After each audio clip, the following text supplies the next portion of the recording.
Halo teman-teman, apa kabar? Semoga kalian dalam keadaan sehat dan selalu dilancarkan rezekinya.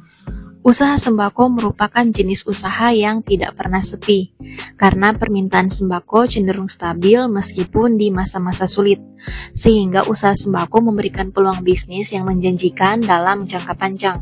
Kalian bisa membuka usaha sembako dengan skala rumahan hingga setara dengan warung retail sekalipun. Video kali ini kita akan membahas tahap-tahap untuk memulai usaha sembako. Semoga bermanfaat untuk kalian. Tahap yang pertama adalah menentukan modal. Kalau menurut saya, modal awal memulai warung sembako itu nggak perlu modal banyak-banyak ya teman-teman. Cukup 5 juta atau 10 juta untuk mengisi barang-barangnya. Nanti jika warung sembako sudah berjalan, teman-teman bisa mendapatkan fasilitas kredit baik dari sales distributor resmi yang masuk atau dari toko grosir langganan. Kemudian untuk modal awal, ini saran saya lebih baik dari kantong pribadi kita ya teman-teman. Usahakan jangan pinjam uang dari bank atau lembaga-lembaga pinjaman lainnya. Pinjam uang hanya dibolehkan untuk tambah-tambah modal saja ketika warung sudah berjalan. Tahap yang kedua adalah mencari posisi atau tempat yang strategis. Di sini pilihannya ada dua ya, buka warung di gang atau depan rumah, atau buka warung di pinggir jalanan besar.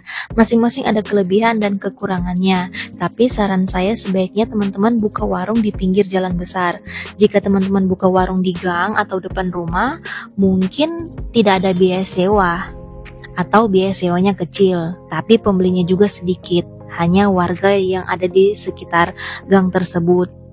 Kemudian jika kita membuka warung di pinggir jalan besar, walaupun biaya sewanya besar, tapi pembelinya juga banyak, karena mayoritas adalah kendaraan yang lalu lalang di jalanan tersebut, bukan hanya warga sekitar. Apalagi jika di saat musim hujan ya, pasti akan banyak sekali pengendara-pengendara yang lewat, kemudian mereka berteduh dan pada akhirnya mereka berbelanja di warung kita, seperti itu.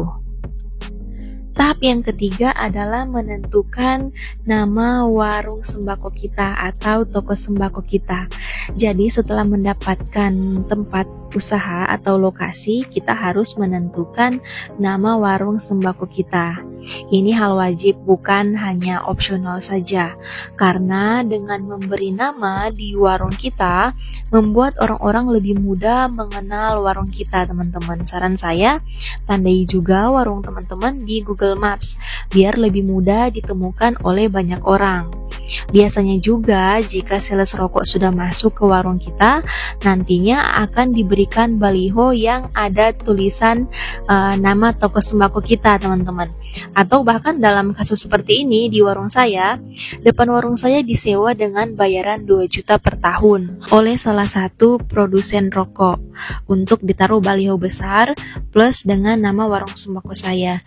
Jadi lumayan kan buat tambah-tambah modal usaha dan kita dapat baliho gratis bertuliskan nama warung sembako kita. Kemudian tahap yang keempat adalah menentukan daftar barang yang akan dijual. Jadi pertama kalinya untuk mengisi warung teman-teman, saran saya itu per itemnya jangan stok banyak ya, atau jangan beli banyak-banyak, karena kita belum tahu item-item apa saja yang cepat lakunya. Kemudian beli saja rencengan atau lusinan. Nanti jika sudah berjalan pasti akan kelihatan mana item yang perputarannya cepat dan mana item yang perputarannya lambat, agar supaya modal kita itu tidak stuck ya. Jadi kalau misalnya kita beli untuk salah satu item kita sudah stok banyak-banyak, kemudian perputarannya lambat, ini juga akan berpengaruh di modal. Jadi sebagai panduan untuk mengisi warung pertama kali, silakan teman-teman lihat video saya mengenai barang-barang apa saja yang termasuk dalam barang yang perputarannya cepat dan barang yang perputarannya lambat.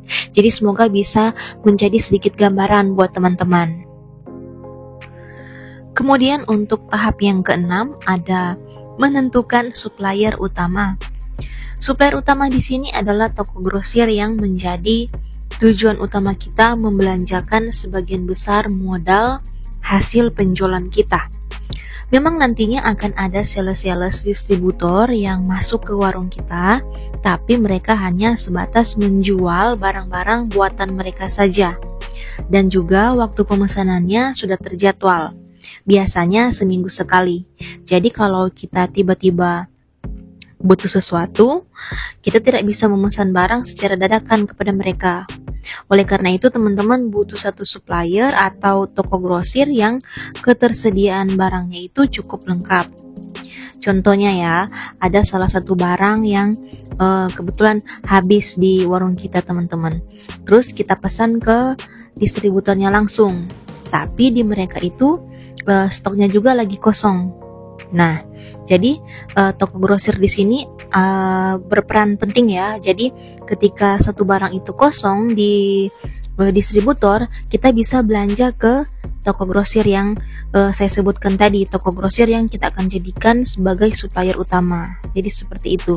Kalau saya pribadi dari awal membuka usaha ini rutin berbelanja ke Indogrosir sebagai supplier utama saya. Jadi untuk teman-teman yang baru mau pertama kali stok barang, kalian bisa berbelanja dulu di toko grosir terdekat seperti itu. Oke teman-teman, sekian dulu pembahasan kita kali ini mengenai tahap-tahap dalam memulai usaha sembako. Jika ada pertanyaan, tuliskan saja di kolom komentar, nanti akan saya jawab satu persatu. Terima kasih.